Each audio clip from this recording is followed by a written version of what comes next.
kimga manfaat olib keldi u paxta? Millatimizga manfaat olib kelgan yo'q. Balo, azob olib keldi. 100 yillik tizimni 2 yilda olib tashladik. Og'ir edi bu, lekin shu qarorni qildik. Bo'lar ekan-ku hozir. Eng katta boylik bu aql, zakovat va ilm. Eng katta meros bu yaxshi tarbiya. Eng katta qashshoqlik bu bilimsizlikdir. Bola 11 yil o'rniga atiga 7 yil o'qishga majbur bo'ldi. Bu haqiqat 7 yil. Katta yo'lga qadam qo'yapmiz. Kim shiddat bilan harakat qilyapti. Mana natija.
Bilasizlarmi?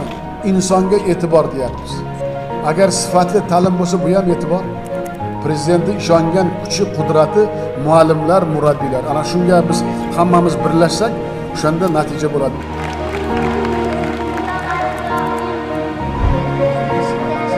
Maktab qurib berishimiz shart, lekin ichidagi muhit, ichidagi ta'lim, ichidagi milliy g'ururimiz, iftixorimiz bu faqat sizlarga bog'liq. 3-Renessansni o'quvchilarimiz qurishi uchun poydevorini biz muallimlar qurishimiz kerak. Hozirgi bolalar bilim ber deyapti. Ya'ni to'xtab qolsak, bizni o'qituvchi bo'lib kirishga haqqimiz yo'q.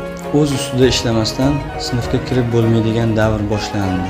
Oldingida faqat dars berib, doskada yozish bilan biz hozir bolalarni ichki dunyosini, imkoniyatini uyg'ota olmaymiz. Qancha yaxshi ishlasak ustimizda, shuncha katta oylikka ega bo'lamiz. Oylik maoshim $2000 miqdoriga yetdi. Вот, пожалуйста, возможность. Дают, бери, иди, дерзай, работай над собой. Barchamizga oftob kabi ravshan va ayondirki, maktablar taraqqiyining boshlanishi madaniyat va saodatning darvozasidir. Hozir ta'lim tarbiya jarayoni yana ham erkin. Bola o'z xohishiga qarab ta'limni ham tanlayotdi desak ham bo'ladi. Bitiruvchilarim 31 ta edi. Ularning 28 tasi oliy o'quv yurtiga kirdi. Har bir millat eng avval boshlang'ich maktablarini zamonga mos isloh etmagunicha taraqqiy yo'liga kira olmas. Yangi O'zbekistonning asosi ustuni deb mendan so'rasalaring, takror qaytaraman. Bilim, ta'lim va tarbiya bo'ladi. Mana shuni hech qachon unutmasimiz kerak.